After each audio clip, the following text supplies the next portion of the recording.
Next, let's look at the scope of economics. Two big questions summarize the scope of economics. First, the question is, how do choices end up determining what, how, and for whom goods and services get produced? The second question is, when do choices made in the pursuit of self-interest also promote the social interest? First, the question is, what, how, and for whom goods and services get produced? Goods and services are the objects that people value and produce to satisfy human wants. This figure shows what we produce varies across countries. In the United States today, agriculture accounts for 1% of total production, manufactured goods for 22%, and the services, which include retail and wholesaler trade, healthcare, and education, are the biggest ones, for 77%. In contrast, in China today, agriculture accounts for 10% of total production, manufactured goods for 47%, and the services for 43%. In Ethiopia, agriculture accounts for 36% of total production, manufactured goods for 17%, and the services for 47%. Our interest is to know what determines those patterns of production.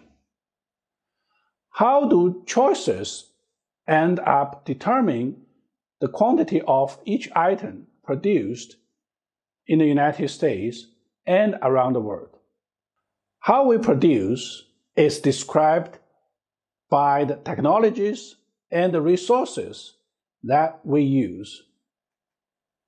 The resources used to produce goods and services are called factors of production, which are grouped into 4 categories: land, labor, capital, entrepreneurship. The gifts of nature that we use to produce goods and services are called land.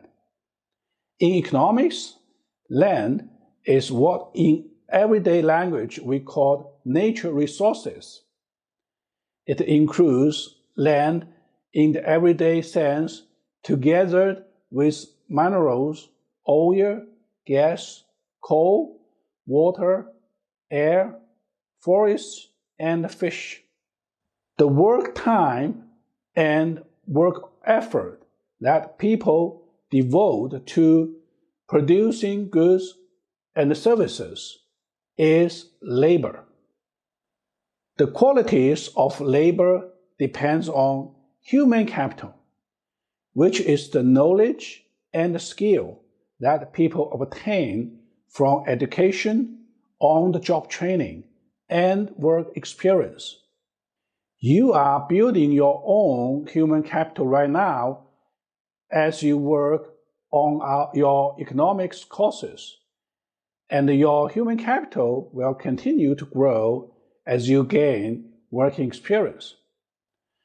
The tools, instruments, machines, buildings, and other constructions that business use to produce goods and services are called capital.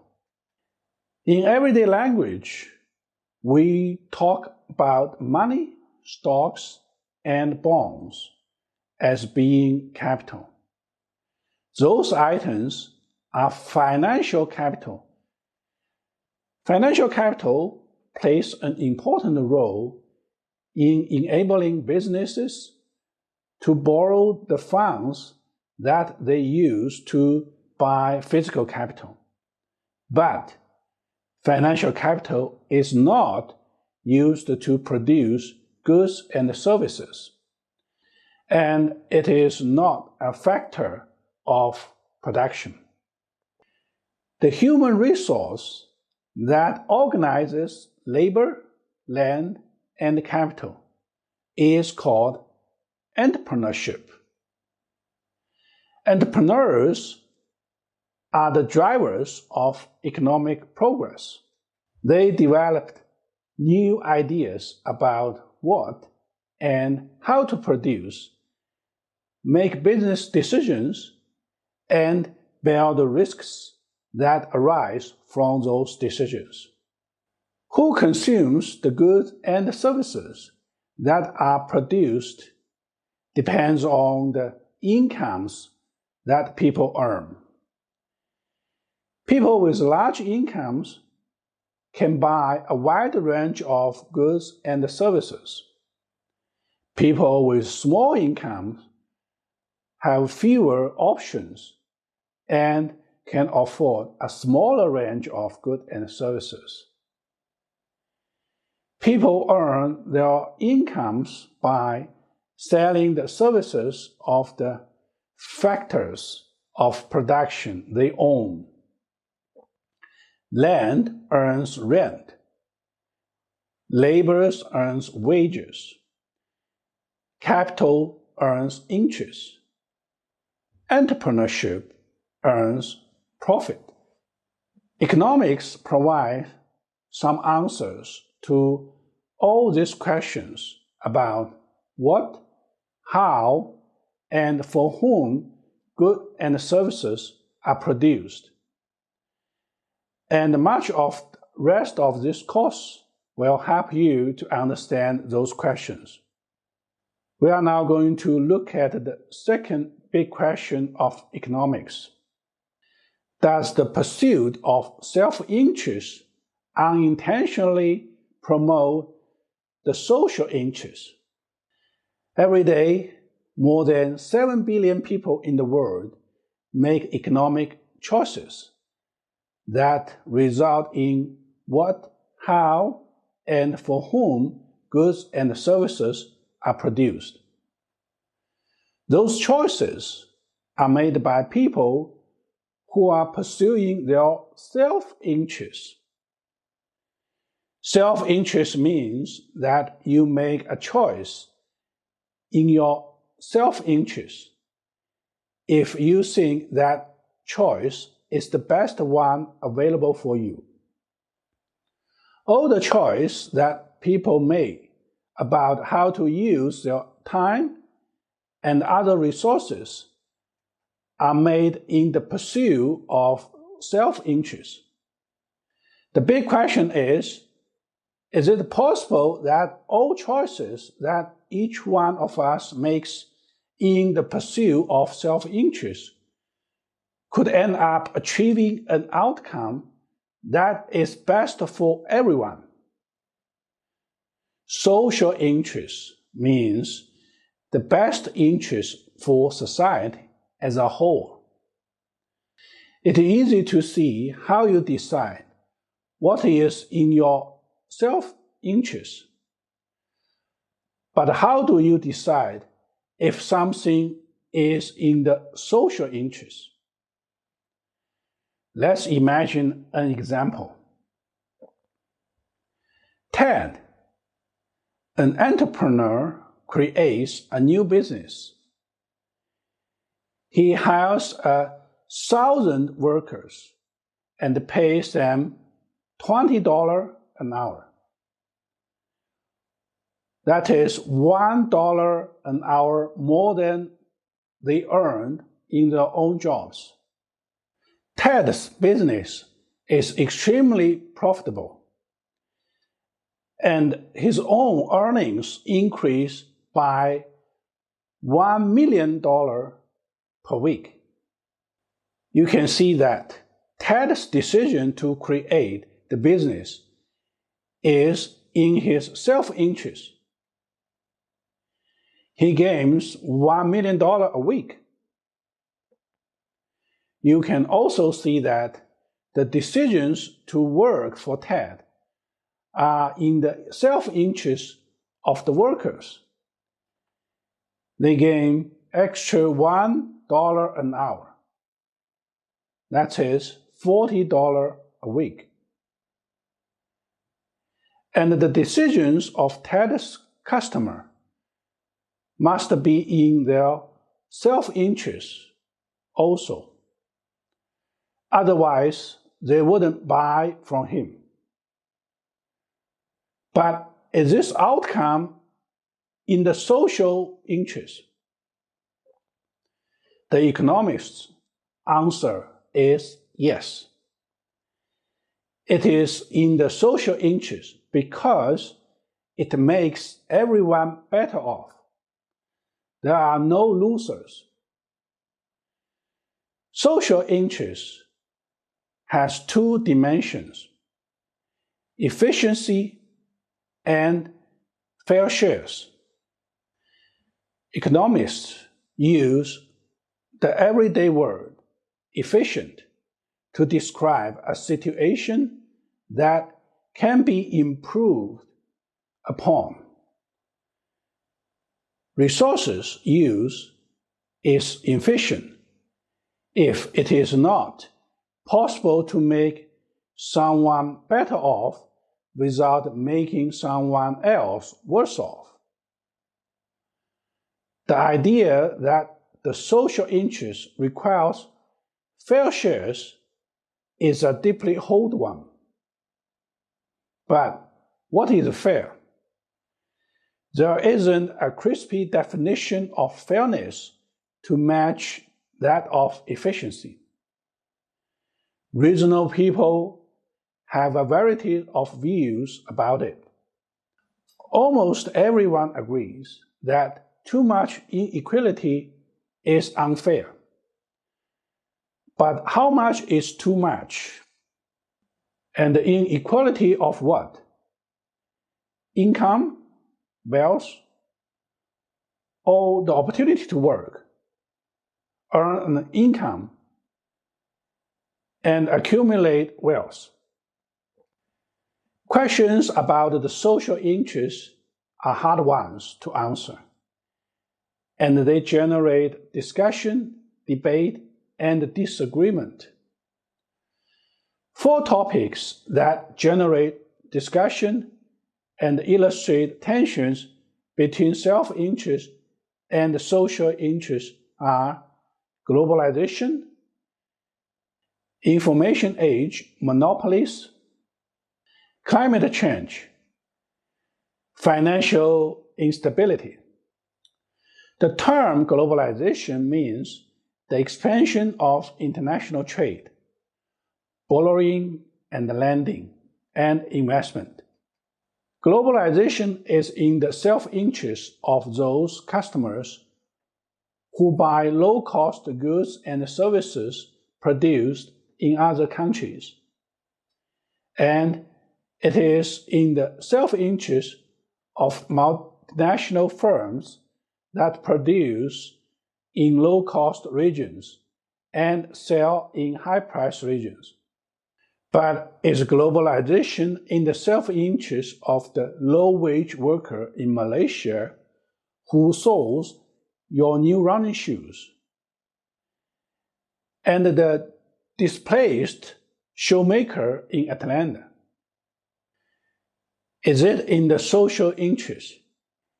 The technology changes of the past 40 years has been called the information revolution. The information revolution has clearly served your self-interest.